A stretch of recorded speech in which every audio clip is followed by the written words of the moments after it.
everybody, it's Alexa here from Once Upon a Chapter.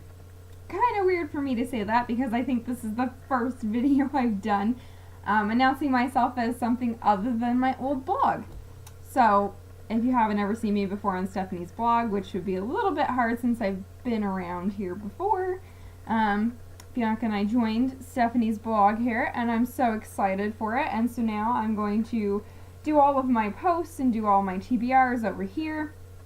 I'm also an associate reviewer over on Characters and Coffee, which is Danielle's blog, and so I'm going to be reading like paranormal romance and urban fantasy now, and so I'm finally going to read some more of the adult books that are on my shelves because she mostly reviews adult books over there.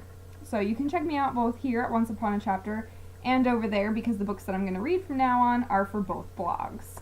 Anyway, we'll jump right into it. Since I do have the pile with me of the books I read in November, I'm going to show those really fast. So I started off the month with a very quick read for me, which was We Were Liars. I read this in about a day, not necessarily because it was amazing, but because it was just kind of a quick read, and at that point I just wanted to see how it was going to end. The ending was a little bit shocking, but I don't know, it didn't wow me, but you can check out my review here at Once Upon a Chapter. The next book that I had to read, which I didn't have a copy of this to show in my November TBR because it hadn't quite hit the shelf yet, but it was the third and final book in the Mara Dyer series, which is The Retribution of Mara Dyer.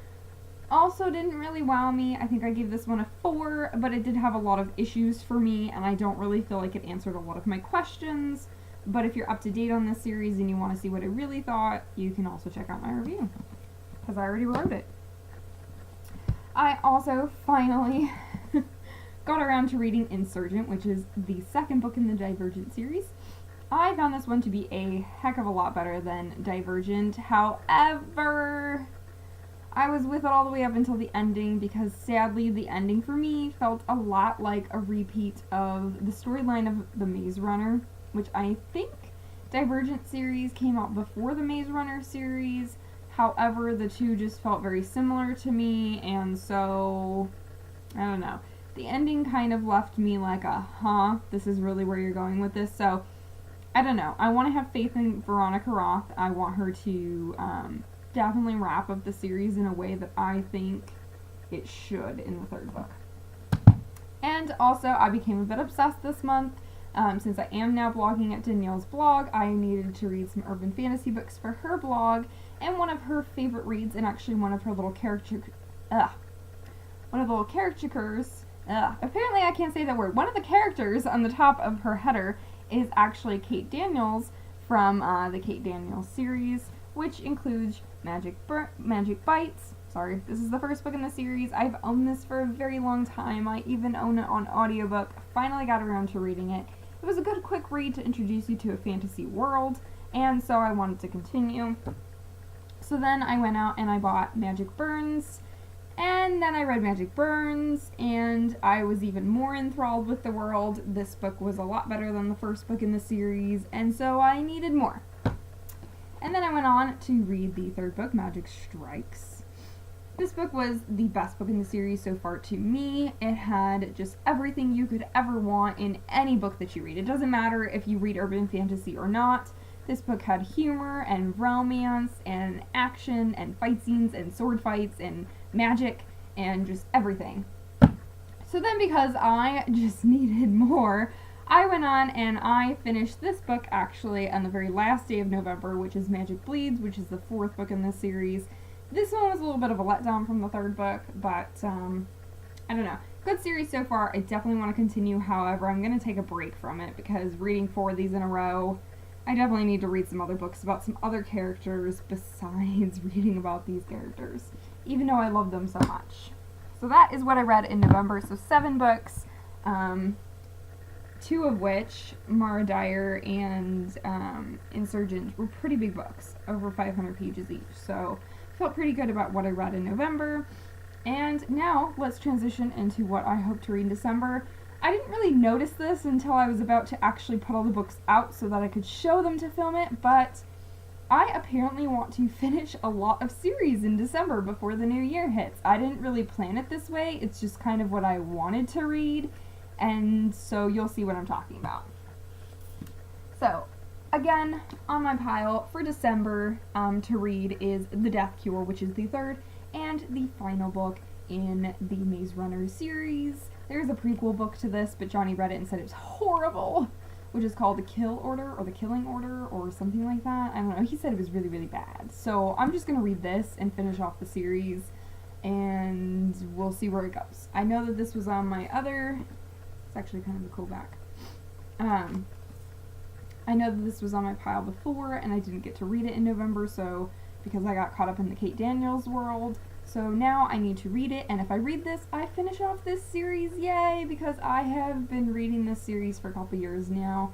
I read the first book a long time ago. I finally read The Scorched Trials, I think back in September, October of this year, and if I read this one this month, I will wrap this series up.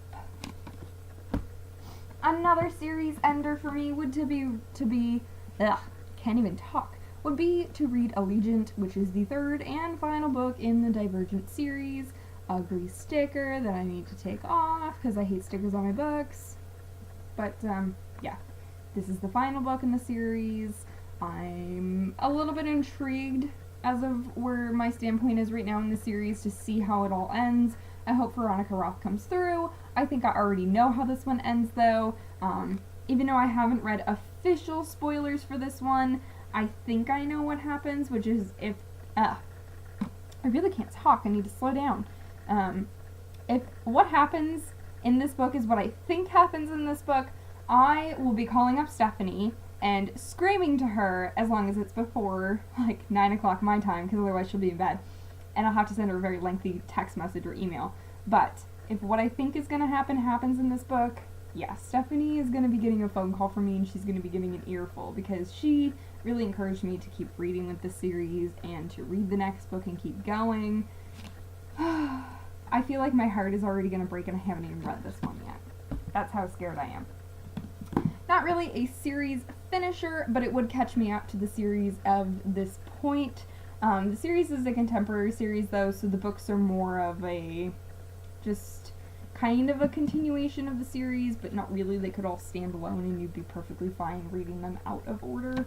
One of those types of series. It is another chunky book, which is Take Me On. I believe this is the fourth book in this series. The first book, Pushing the Limits, and the next book, Dare to You, and then Crash Into You, and then Take Me On. I've read the first 3 books in this series in the order that they came out in. Pushing the Limits really didn't grab my attention. I think it was like a 4-star. It was like a, this is okay type of thing to me. Dare You To, which is the second book, that was amazing. It's my favorite book of the series, even though I didn't really expect it to be, because I didn't really think I was gonna like the guy that she was with. And then, Crash Into You was also something that kind of upset me a little bit, because I thought that he would, I don't know, end up with a girl that was a little bit different, but, whatever. Anyway, so this one, I'm really excited to read it, because if I read this, I think the 5th book, which is like Breaking Into You, or something like that, which is once again about the couple from the first book, Pushing the Limits. They're getting a second book now to tell their story again, or like a continuation of their story, not really a tell it again type of book. But if I read this one, I will be up to date for the book that's going to happen in end of December, early January, or February, somewhere around there is when the 5th book releases. So I'd like to be up to date because I do like that series. On to a book that I want to actually start. It would be like a series starter for me. So most of these, pretty much all of these books in this pile are either series finishers for me or a series starter that I didn't get around to reading this year. So this one was also in my October or November TBR, one of the two. It is Bound by Night. It is a paranormal romance story, and I was actually talking with one of my good friends. She really likes this author and has said great things about a different series by this author, so I'm really just kind of excited right now to see if I like this one, and also it's a good paranormal romance kind of story that I would be able to review over at Danielle's blog instead of over here at Once Upon a Chapter. Also something I have to review over at Danielle's blog. She doesn't really review a lot of YA, but she's given me permission to read and review YA here and there if it fits the theme of her blog, and I think this, as a darker paranormal fantasy book will fit her theme. I'm hoping it will. If I read it and it doesn't, then you'll see the review over here at Once Upon a Chapter instead. But it is The Darkest Part of the Forest by Holly Black. I got this when I went to ALA last summer. Yeah, last summer. And, or well, this summer, I should say. It's not really last summer. I'm already thinking like it's the new year. But this is actually, looks like it's a kind of a quick read. It's like 300 pages, but this is a bigger size than just a trade paperback size. It's like one of those super-sized ones, so the pages are a little bit bigger. But, yeah, you know, in traditional Holly Black fashion, it's got fairies in it, it's got, like, you know, dark magic, or, you know, at least sounds like that, or some kind of fantasy elements, things like that. So, we'll see what it all involves, but hopefully it'll fit the theme of Danielle's blog so that I could review it over there. I'm trying to, like, provide myself with good mixes. Some other books, another series finisher for me would be a historical romance series. I really like this author. I have read the first 2 books in this series, and I really want to wrap it up. So this is 11 Scandals to Start to Win a Duke's Heart. Nobody ever said the titles of this series were easy, but if I read this book, it will wrap up this series, and then she's got like a spin-off series that's already 4 books long. The 4th book just came out a week or 2 ago. So if I wrap up this first series by her, I can kind of move on to the next series by her and just kind of keep slowly going with her books. Plus, Stephanie's blog originally was once very centered around historical romance, so I'd like to get back to the roots of Stephanie's blog and review a historical romance. Why not? I haven't read a historical romance in a while. A series starter for me. I know I keep going back and forth between series enders and series starters at this point, but this would also be a good one to review over at Danielle's blog. And that is Spider's Bite. It is the first book in like an urban fantasy series. I have read Estep's books before. I've read her YA Mythos Academy series, and I'm in love with Mythos Academy. It is one of the series that I really highly enjoy. I think it's 6 or 7 books long at this point, but it is still amazing, and if Jennifer Estep's writing can keep me enthralled in a YA story, I think she will be able to just capture my heart with an adult book, because there's so much more that you can get away fantasy-wise, magical-wise, romance-wise when you get into an adult story. It tends to actually be able to portray the violent scenes, portray the dark magic, maybe have a little cussing, a little grittiness to it. So I'm really excited to actually read something a little bit more adult by this author, and everybody really raves about this, and I think she's like 12 or 13 books into this series, and people still love the books, which is hard to do when you write a series that's so infinitely long and never ending. But if people are still stuck with her at this point after 12 or 13 books in this series, there's got to be something to it, so I need to start this series. And even though this seems kind of weird that I'm doing this book last instead of first, the book that I'm currently reading, and I read about half of in November, so I guess I read like 7.5 books in November, but I didn't finish this one, so I hope to finish it here in December, because it is really good.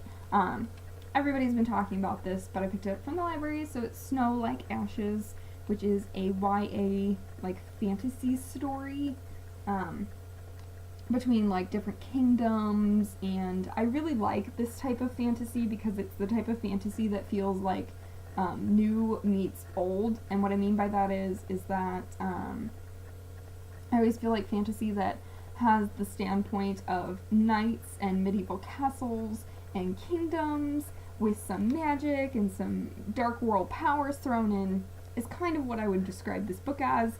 The thing that's kind of annoying me right now in this book is that there is suddenly, magically, unexpectedly, a love triangle, which I didn't know that this book had that. I guess I haven't read the reviews close enough, or maybe people haven't been putting that in their reviews so that they can kind of keep it a secret, although I don't really think that needs to be a secret. I don't think that's a spoiler for you.